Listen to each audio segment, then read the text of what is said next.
గర్భధారణ, ప్రసూతి చికిత్స, పిల్లలకు చికిత్స వంటి అన్ని సౌకర్యాలు కలిగిన ఒక పరిపూర్ణమైన ఆసుపత్రి మన సుధా ఫర్టిలిటీ సెంటర్. జగన్మోహన్ రెడ్డి ఎక్కువ అప్పులు చేశారని విమర్శిస్తున్నారు, నిజమేనంటారా? ఈయన అప్పులు చేయకోకుండా ఇప్పటికే ఎంతో తెచ్చేసాడు. నిండా 3 రోజులు అవ్వలేదు. పెట్టిన పథకాల్లో ఏది ఇంకా శాంక్షన్ అవ్వలేదు. ఇప్పటికే తెచ్చేసాడు గట్టిగా మోపుడు. మెదలకుండా ఏం చేస్తాడో చూస్తాం. ఆయన మాటలు తప్ప చేతలు తక్కువ, మాటలే ఎక్కువ ఉంటాయి. అది ఎక్కడ చూసినా జగన్మోహన్ రెడ్డి చేసింది ఏంటంటే వాడికి అల్లాదల్లా చేసుకుంటూ వెళ్ళాడు అరమకరం లేకుండా. అందుకనే అట్టాగున్నాడు.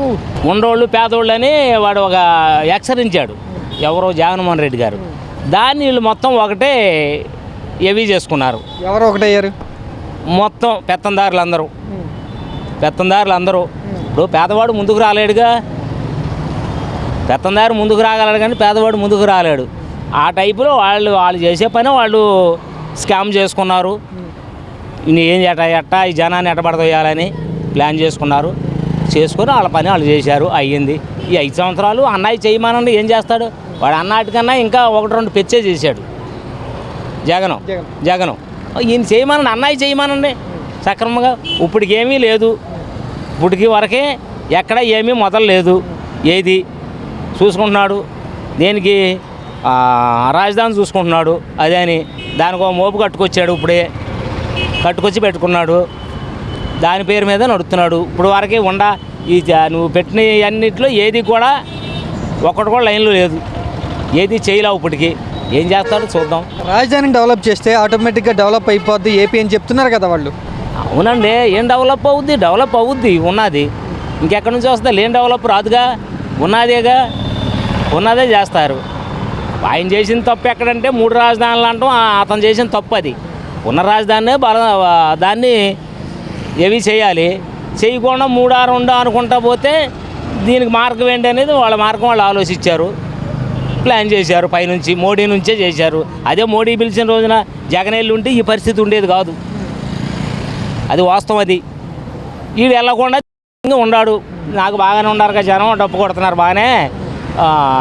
ఏదైనా నేనే వస్తాను కాబట్టి అందుబాటులో ఏది ఉందో దానికి సపోర్ట్ చేయొచ్చు, మనకు కావాల్సిన నిధులు అడిగి అనే ద్వారంలో ఈయన ఉన్నాడు మెదలకుండా. అది కానీ కొద్దిగా పిల్ల శాస్త్రాలు అన్నట్టు ఉంది. పెద్దవాళ్ళని సంప్రదించాలి. ఇప్పుడు 4 ఉన్నామండి. ఒక మాట వచ్చింది, ఈ 4 ఎమ్మెల్యేలను కూడా కూర్చోబెట్టుకుని సంప్రదించాలిగా. చేయలా. తను నియంత్రణ పాటించాడు. అన్నీ వ్యతిరేకత అయినాయి. ఇప్పుడు ఒక ఎమ్మెల్యే ఊళ్ళోకి వెళ్తాడు, నీకేమైనా పని చేసి ఉంటేనేగా ఎమ్మెల్యేకి దాని విలువ ఉండేది. అది లేదు. నువ్వు ఉండదల్లా నువ్వే నియంత్రణ పాలించాడు. ఆ విధంగా చేయటం అతనికి అన్ని వ్యతిరేకత అయినాయి. జగన్కి పరిపాలన చేతకాక గవర్నమెంట్లో ఎక్కడ చూసినా కూడా ప్రతి చోట అప్పులే కనబడుతున్నాయి. అప్పులన్నీ కూడా జగన్ చేసినాయి అని చెప్తున్నారు. జగన్ ఏమన్నా అప్పులు చేయలేదు. జగన్కి మోడీ కూడా అంత నిధులు ఏమి ఇవ్వలేదు. మొత్తం ఇప్పుడు వెళ్ళి చంద్రబాబు బెదిరించాడు, నువ్వు ఇస్తావా నన్ను జరగమంటావా అంటున్నాడు చంద్రబాబు. ఇప్పుడు నేను అడిగిన నిధులు నువ్వు ఇస్తావా, లేకపోతే నితీష్ కుమార్ అని ఒకడు ఉన్నాడు, వాడి 10 ఉన్నాయి, 16 ఉన్నాయి, నన్ను జరగమంటావా అనే ధోరణిలోకి వెళ్ళిపోయాడు. చచ్చినట్టు మొన్న 8 కోట్లు ఇచ్చాడు. అట్లాగే ఇంకా అడిగినవి కూడా ఇంకా ఇవ్వాల్సిందే, అందులో అనుమానమే లేదు. ఈకపోతే మధ్యలో వస్తాడు ఖాయమే దాంట్లో. అది జరిగేది. ఈ సంక్షేమ పథకాలు అమలు చేస్తారనుకుంటున్నారా మీరు? ఎవరు కూడా చేస్తారని ఏమన్నా ఊకించట్లా. ఇవన్నీ చెప్పే ఒకటి చేసే ఒకటి చూసి ఉన్నాం కదా అనే ధోరణిలో ఉన్నారు జనం.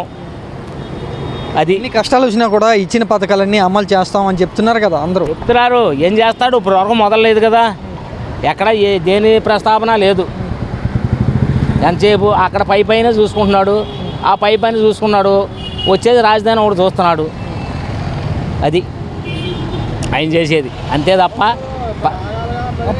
అప్పులన్నీ కూడా జగనే అని చెప్తున్నారు. నేను అప్పులు చేయలేదు. జగన్ అప్పులు చేస్తే ఇదంతా ఎందుకయ్యా? ఈ రోడ్లు పోసాడు, ఈ బ్యాడ్నేమో ఎందుకు వచ్చేది? రోడ్లు లేవు, రప్పలు లేవు, ఒక లోన్లు లేవు. ఇవన్నీ ఏది ఎస్ఐ కార్పొరేషన్ లోన్లు కానీ ఇవన్నీ ఎందుకు ఆగిపోయినాయి? డబ్బులు లేక. ఉద్యోగస్తులు అందరూ యాంటీలు ఎందుకు అయ్యారు? ఈ ఉన్న డబ్బులు లాగి ఈ పథకాలకి పెట్టేశాడు. వాళ్ళందరికీ ఇబ్బందులు అందరూ ఎదురయ్యారు, ఎదుక్కోవాల్సి వచ్చారు. నిదానంగా వచ్చినా ముందు నీ అవసరం తీరాలి కదా. ఇప్పుడు చంద్రబాబు గారు ఎక్కువ పథకాలు ఇచ్చారు, అంటే హామీ ఇచ్చారు. జగన్ కంటే ఎక్కువ పథకాలు హామీలు ఇచ్చారు. మరోపక్క అభివృద్ధి కూడా చేస్తానంటున్నారు. ఇవన్నీ ఎలా చేయగలరని మీరు అనుకుంటున్నారు? ఇవన్నీ ఏమి చేయలేడని అంటా నేను. చెప్పేది ఒకటి, చేసేది ఒకటి. ఆయన చెప్పినవి అన్నీ చెయ్యాలంటే ఆయన వల్లే కాదు, జగన్ గారి వల్ల ఏమైందో అంతకన్నా దారుణంగా ఉంటుంది. కానీ ఇతను చేయడు, సమస్య లేదు. మాటలు చెప్పాడే తప్ప శాస్త్రాలు ఉండవు. చేయాల్సిన ఏదో ఒక తీరిగా పైగా ఉందాదారిగా పెత్తందారులుగా ఉపయోగపడే వాళ్ళకు ఉపయోగపడే ధోరణిలో చేస్తాడు చంద్రబాబు గారు. అదే జగన్ అయితే మరి ఎలా చేశాడు పోయిన 5 సంవత్సరాలు? జగన్ ఎలా చేశాడంటే కింద నుంచి చేసుకుంటూ వెళ్ళాడు. అందరికీ పెత్తందారులకు ఛాన్స్ ఇవ్వకుండా కింద నుంచి వరుసనే చేసుకుంటూ వెళ్ళాడు. ఎవరికి ఎక్కడ ఏమీ ఛాన్స్ ఇవ్వాల. ఊళ్ళో సర్పంచ్ కూడా ఛాన్స్ ఇవ్వాల. తనే ఇక్కడి నుంచే చేశాడు అన్నీ.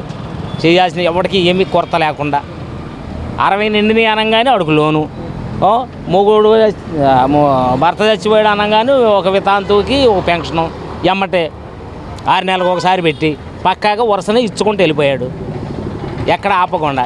ఇమను 6 నెలలు కాదు, 6 సంవత్సరాలు కూడా రాదు. వీళ్ళు తిరిగి కాళ్ళు చెప్పులు ఎరిగిపోతాయి. వీళ్ళకి ఒక పని కాదు. ఇంటింటికి ఎంతో సక్రమంగా అందించాడు వాలంటీర్లను పెట్టి, అతి తక్కువ జీతంతోనే. అదేమన్నా ఎక్కువ జీతాలు కాదుగా. వాళ్ళకు కూడా ఒక కుటుంబ సభ్యత్వంగా ఏదో ఒకటి చేసుకుంటా వాళ్ళ పదవాళ్ళు చేశారు, వాళ్ళ డ్యూటీ వాళ్ళు చేశారు.